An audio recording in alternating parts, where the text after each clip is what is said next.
Okay, so when we talked about inverse functions on Friday, we had a list of things to do. What was the first thing that we did when we were finding inverse functions? Who remembers? Julie. Very good. We check if it's one-to-one. Because if it's not one-to-one, we have to fix that problem before we go forward. Good. After we check that it's one-to-one, what do we do? Luis. Very good. Switch the position of x and y in the equation for the function. Good. And then the last step, solve for y. Very good. And it's that middle step that gives us a clue about domain and range. I am taking x and y and switching their roles. I am doing the same thing to domain and range, because domain are the input values for x, range are the output values for y. If I switch x and y, I switch domain and range. So typically, the domain of the original function is the range of the inverse. The range of the original function is the domain of the inverse. They switch places. Yeah. So if they are one-to-one, that is the rule. Domain of the first is range of the second. Range of the first is domain of the second. If our function is not one-to-one, we need to modify its domain to make it one-to-one. So if the domain of the original function needs to be modified in order to make it one-to-one,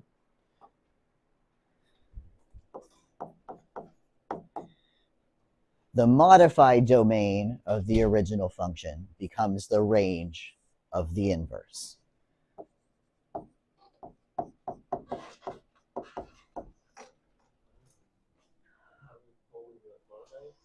That is an excellent question. So we're going to do an example off to the side. I will show you what that looks like. Yeah? Let's scooch this over here. So let's look at the example y equals x squared. Y equals x squared. What shape does that make? I see people doing this. Yeah, parabola. Very good. It makes a U shape. So I know that this guy's graph looks like this. Is that graph one-to-one? No. Very good. No. Fails the horizontal line test. Good. So in cases where our graph exists in both quadrant 1 and quadrant 2 like that, where it will fail the horizontal line test, one way we can fix that when it's symmetric like this is to look just at quadrant 1.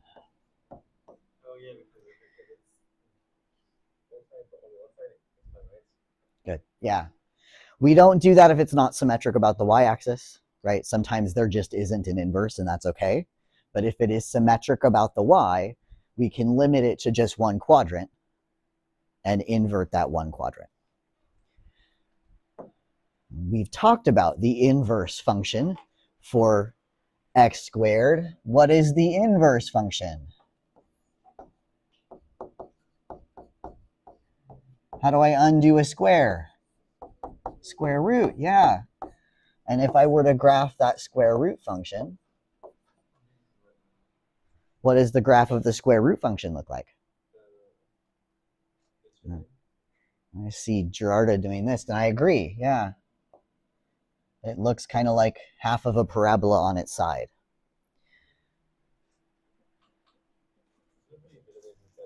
We took this guy, and nobody saw that, and we flipped the x and y. Not for this guy. Not for this guy. Technically, if I took the original function and I flipped him on his side, I would get a sideways U. That's a horrible sideways U. Yeah, he would look like that. But this is not a function, right? He fails the vertical line test. Yeah. Which is why we have to check that our function is 1-to-1 or force it to be 1-to-1 before we invert it. Because if it's not 1-to-1 originally, when we flip x and y, it won't be a function as an inverse. It'll fail the vertical line test, where the original guy failed the horizontal.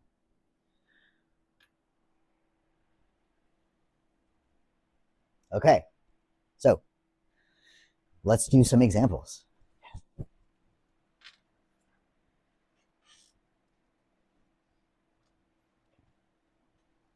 So first example says f of x equals the absolute value of x. Absolute value of x. So who remembers what the graph of the absolute value of x looks like? And I'm seeing this. I'm seeing this. I'm seeing this. Yeah. So we know it's a v. And it's a v that is symmetric about the y. Yeah. Does that pass the horizontal line test? No. So this is one that I need to modify the domain of the original. So for this guy, I'm only going to look at quadrant 1.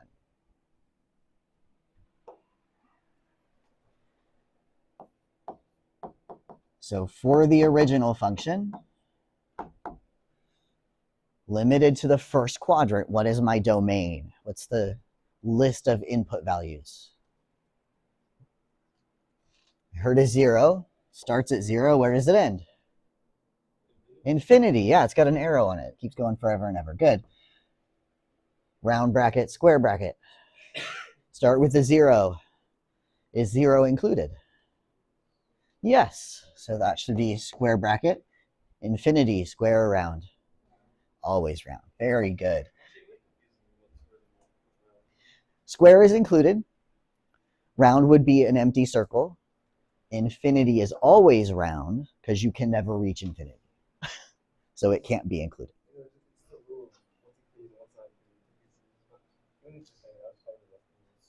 Okay. What about the range?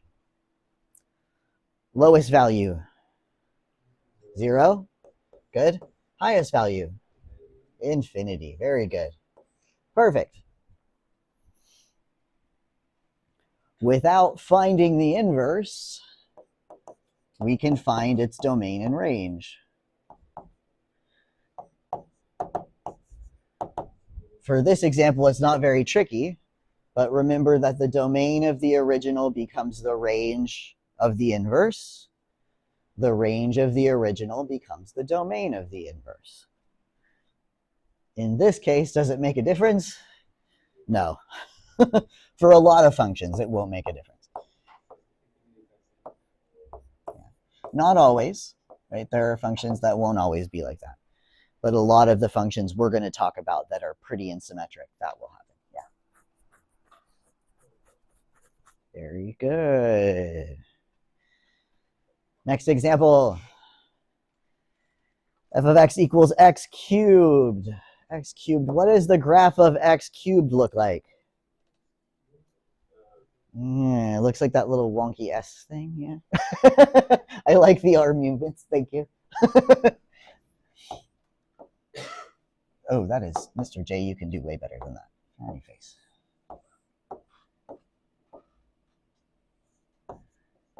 Kind of like that. Yeah. I see some nodding. Good. So what is the domain and range of this guy?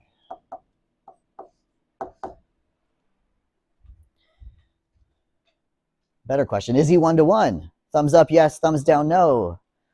I see thumbs up. Yeah, very good. So what is his domain? What values am I allowed to plug in? Yeah, with confidence, yeah. Negative infinity to infinity. He takes all values as input. And what does he spit out? What is his range?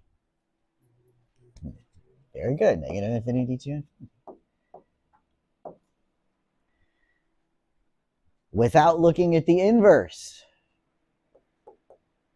what is the inverse's domain and range?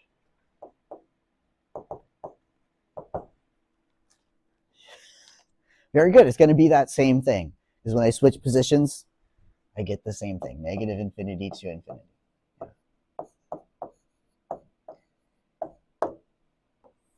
Domain to range, range to domain. Happy face. Out of curiosity, see how good we remember stuff. What is the inverse function for a cubic? How do I undo a cube? Cube root, yeah, in the same way that we undo a square with a square root, yeah. And we learned last week that cube roots, you can take the cube root of a negative, so he does have input and output of negative infinity to infinity. Very good.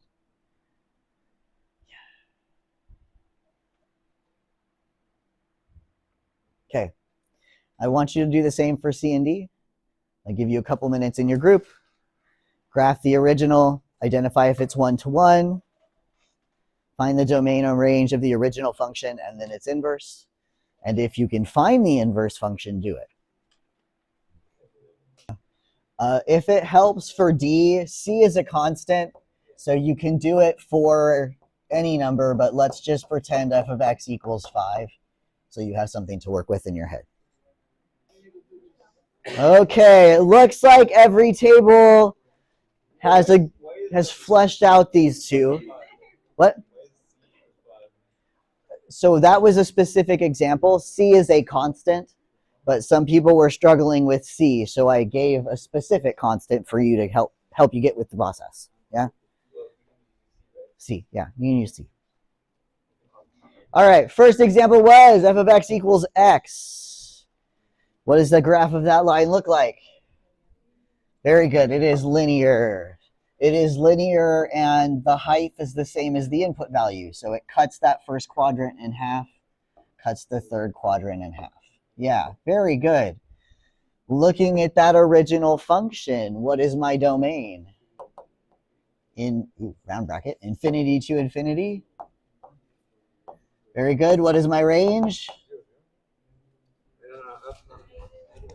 Negative infinity to infinity. You're just keeping me on my toes, aren't you?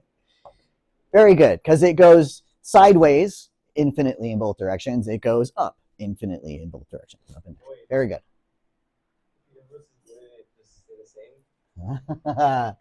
Very good, Bruno. Remember when we flip the role of x and y. If my equation is y equals x, when I flip him, what equation do I get? The same one, yeah. Y equals x. This guy is his own inverse. Which means the domain and range of the inverse are the same. Yeah? Because the functions are the same. What was that, Bruno? If the function is the same, the graph is the same. So the graph of the inverse would be the graph of the original. Yeah.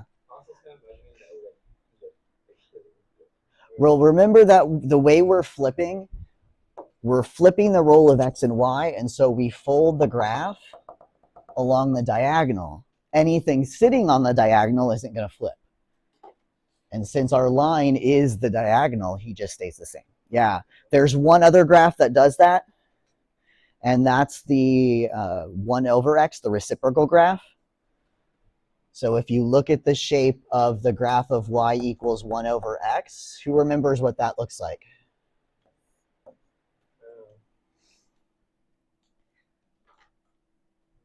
One over x. Yeah, Aubrey remembers. Good. It's those two little curves, one in quadrant 1, one in quadrant 3. And if I draw that diagonal through the middle, this guy is symmetric about that diagonal. He flips onto himself.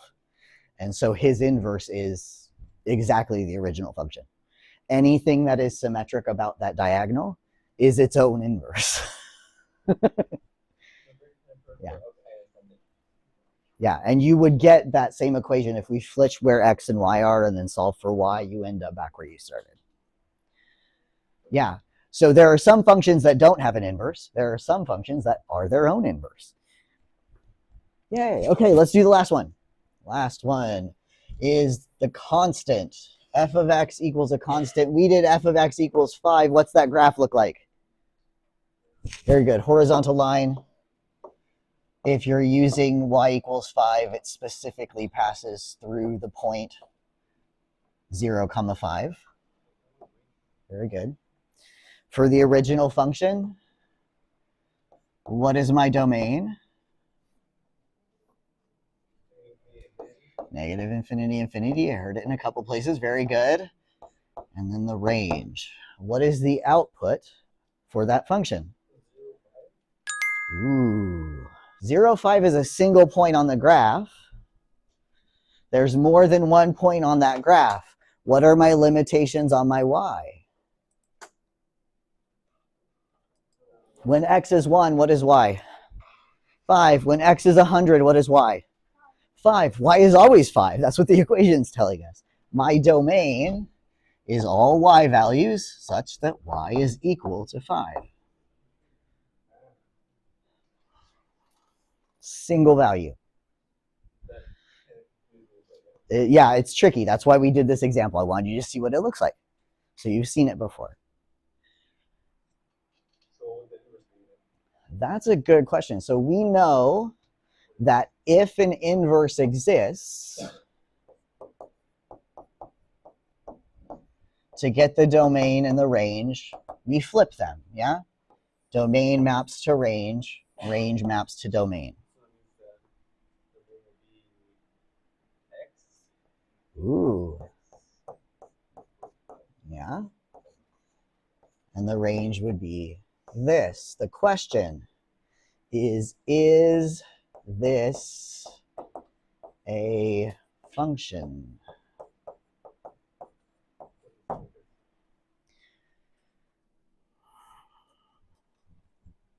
And Marissa is shaking her head no. No, the equation for the inverse is x equals 5. What does the graph of x equals 5 look like? Vertical line, yeah. Why is that not a function? Very good. Doesn't pass the vertical line test. Good. And it doesn't pass the vertical line test because my original function is not 1-to-1, and there's nothing I can do to make it 1-to-1. That trick of limiting the graph to the first quadrant doesn't fix the problem, because even just that first quadrant, he fails the horizontal line test. This is not a function. No inverse. We talked about functions that have no inverse. That's an example. Yes, Bruno? If we saw like a equation, a function like a quiz that has no inverse, and we did it should work, but we know it's not inverse, can we just skip the right part? So if it was a question where I asked you to explain, you would need to explain even if you couldn't show math. How did you know there is no inverse? But most of your test is going to be multiple choice, so that won't be an issue. Yeah. If you're asked to show work, it is okay if you can't do it mathematically, but you need to give me some justification. How did you know that that was the answer? Words or math, one or the other. Good. I won't pull anything that tricky on you on the tests, right? I just want to know that you can find an inverse. You recognizes what inverse functions do. Yeah. We're going to look more at them later when we get to trigonometry in second semester. All right, before we wrap up these notes, does anybody have any questions on inverse functions or how to find them? No. Okay.